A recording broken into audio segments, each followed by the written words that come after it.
Hello, I'm Julie Johnson, and I just wanted to make a video about reasons that I shop at consignment or at garage sales as my first stop for any time that I have something on my list that I need to buy.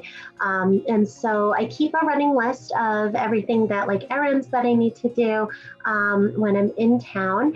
And the consignment store is always my first stop for any item that I need to buy other than food. Or there are certain, like, sanitary products that, like, I would not buy at a consignment store. But for the most part, when it comes to, like, clothes or toys or household objects, I'm always looking at consignment first. My number one preference is a garage sale. I love garage sales. And here in Iowa, garage sales are so great because the town will have a giant garage sale day. And then there might be 20 or 40 different garage sales happening in that same town on the same day. So it's really, really efficient. It's a great way to do things, but garage sales are not always available, and especially in the fall and the winter. So these are some reasons why consignment is my second stop after garage sales. So the first thing is, the first reason that I really like consignment stores is that I bring all of the things that I pass on from my home that we're no longer using. I bring all of those into the consignment store, and I have a standing every other week appointment at the consignment store to bring in things that I might have collected throughout those 2 weeks. And sometimes it's only like 5 things, but sometimes it's a fair amount. So I really like that because I know that I always have an exit strategy for everything that I no longer need or no longer serves my family. And an exit strategy is really, really important. So because of consignment, I do have that exit strategy. It also helps me with that idea of, like, well, I paid money for this, because I think a lot of times that can be a real barrier to us being able to let go of things that are no longer serving us, is that we paid money for it. And there's this, like, magical idea that that money will just appear if I keep it. But really, if I'm thinking about, okay, in reality, I already spent the money on that. Now I have the option going forward of I can either let this thing take up space in my house, or I can bring it to consignment and potentially get money for it. The consignment store sells things for way more than I would ever sell them for at a garage sale. I'm the kind of person who would put, like, 25 cents, 50 cents on, everything just to try to get it gone. But I still would try to hold on to things because, oh, that's worth money. That's worth money. And it is worth money, right? But if I've got that consignment store, I can bring it to them. They will research it. They will price it. They will display it. And they will take care of sales tax, right? They do everything for me. And then when I drop off, I always just check my balance and get to see all of the fruits of that. So the first reason, is that I buy everything at consignment stores. And so I bring most of the things that I'm getting out of my house to consignment stores. And so the reason I like buying from consignment stores is because I know that if I bought it there, it is a brand that they will accept. It is a style that they will accept. And so I had a situation where I was, this summer, I thought I needed a salad spinner, and I thought about it for, like, probably 6 weeks. I kind of went back and forth on this salad spinner, and I did end up buying it at the consignment store, and then realized, a couple months later that, like, I hadn't used the salad spinner at all, even though I thought I would use it all the time. And so I was able to bring it right back to the consignment store. And at least I know, like, we're going to make purchasing mistakes, but at least I know that if I make a purchasing mistake there, that I can bring it back there and recoup half of the money that I spent on that item, which is so much better than just donating it, right? And being out all of the money that I spent when I made that purchasing mistake. So the first reason is that because I'm going to bring things back there when I'm done, it's nice to get them from that store, because that way I know that they will accept it if I decide that I need to consign it. Same thing with like my daughter's clothes. I try to get my daughter's clothes from there as much as I can, because once she's done wearing them in 6 months, then I can bring them right back there, and they're brands that I know that they will accept. The next thing that I really like about buying from consignment store or buying from garage sales, just buying things used instead of buying things new, is that I know how they will wash. And so I don't know if you've ever had this situation where you buy something and it looks really, really great on the hanger. It looks really great when you try it on in the store, but then you bring it home, you wear it, you feel great in it the first time you wear it, and then you wash it and it like wrinkles up and bunches up weird, or it like has a really weird shrink factor where it either shrinks or like only part of it shrinks. And so I know I've had that several times happen to me, where something, it just doesn't look the same. You can iron it, it just doesn't look the same or fit the same way after you've washed it.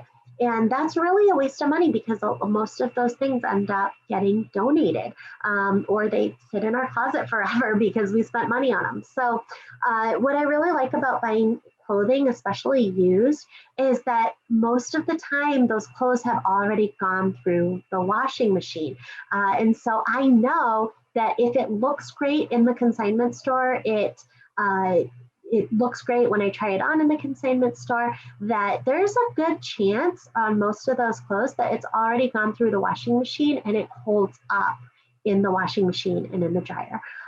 So that's another really big perk for me. It just limits those purchases that I might buy and then realize that they just don't work in the washing machine. So the next reason that I buy from consignment is kind of the obvious. So it's a better deal. Like shirts are like $4 at the consignment store, right? And jeans are like $6. And if you go in on a sale day, it's like half price or even cheaper. So, and then garage sales are so cost effective. But the problem with garage sales a lot of times is that you can't try on the clothes. So that is one challenge, but I've actually bought stuff at garage sales and then tried it on, came home, realized it wasn't for me, and brought it to consignment and actually made money on those items. So it's not something that I would intentionally do, but having this consignment cycle, knowing that I'm going to be in there and that I can drop those things off, I've actually made money on garage sale things that I thought would work and just didn't. And it's okay that they don't, because I paid $1 for it and then I consigned it and got $2.50 for it, right? So it's not a huge money maker, but I'm not losing money on those purchasing mistakes either. So the next thing is that, yeah, you just get used to a price point. I feel like when I go, if I walk around the mall or something and I see shirts and they're like $80 or $120, I just can't, my brain just doesn't register that anymore. I can't understand paying that amount of money for clothing. And if that's you and you're really into that kind of quality or those kinds of brands, then that's fine, as long as you're keeping and buying the things that you really, really love. But for me, it's really nice buying at the consignment store because it also limits purchasing elsewhere. And paying full price or paying full retail price on like anything that I would buy. Okay, so the next thing is that if I put it on my consignment store list, it's not a guarantee that they're going to have it, right? Or that they're going to have a version of it that I want. And in some ways that's okay, because it actually, what it does is it buys me time on every purchase that I put on my list. So I buy myself time with purchases it's kind of twofold. So I put it on my errands list and I only go do those errands every 2 weeks. So that buys me time, because I might put something on that list and then by the time I'm in the store, I realize I don't need it anymore, or I've been 2 weeks without it and been fine without it and forgot that I even put it on there. So that's one way that I buy time with the consignment store. And then the second way is that I might go to the consignment store and think, oh, here's an example. Okay, so my daughter and I were on the road we had to pack up kind of in a hurry. It was a COVID related situation. And so we were staying in a hotel, and I realized that I didn't bring a can opener with me. And I thought, okay, well, let me go see if I can get a can opener when I get home. So when we got home, I put it on the list and it said travel can opener, like just a can opener to have for when I travel places. And so I put it on my consignment store list because I figured, okay, a can opener at the consignment store is going to be $1. And sometimes like it might be similar pricing to Dollar Tree, but a lot of times you're going to get better quality stuff at the consignment store than like maybe a Dollar Tree can opener, right? And it's still $1. So I put it on that list, went into the consignment store. They didn't have any can openers in there. And that was okay. And as I was, had this now 2 weeks past the time that I had like needed it. And clearly I didn't need it that much because I waited until I got home, right? So I was able to put it off that long. And then by that time, it had been 3 weeks since I needed it. And I thought, we were fine on that trip. Like we were okay without it. And I put it on my packing list, right? That like, if I go somewhere or if we go somewhere, like let's bring our can opener. And so I realized like, I really don't need that. And if I do end up like where it's somehow life or death that I need a can opener when I'm on vacation, I can buy it then instead of buying it now and storing it now just in case.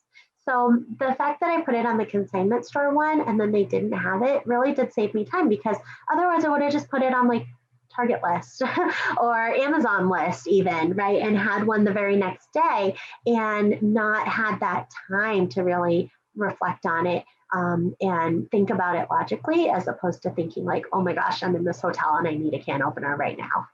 So that's another way that consignment stores really help buy time between purchases. So the last reason that I like bringing things to consignment stores, it really does encourage me to drop off random odds and ends that build up in my car. So in my car, I have a tote that if I identify something in my house that needs to go to consignment, it gets put by the door. And then when I go through that door outside, I need to put that stuff in my car in that tote. And that tote just stays in my car until I go to the consignment store. And if I've got items that I am purchasing and they're on my consignment store list instead of like my Target list or, Walmart list or something like that, then I'm already in that store. And so when I go in to look for that can opener, I can also drop off those few items that might be in there. It just kind of keeps that from building up. So that's the last reason. I'm sure there are more and more benefits. So if you have other reasons that you like consignment stores, let me know. But I hope this was helpful, and I hope that you'll consider buying secondhand as often as possible. It's really, really just so great for the environment, and just really, I get a really satisfied feeling knowing that I'm salvaging something and being able to give it kind of second life or some third life or fourth life sometimes in a lot of cases. So yeah, hope you liked the video. Bye.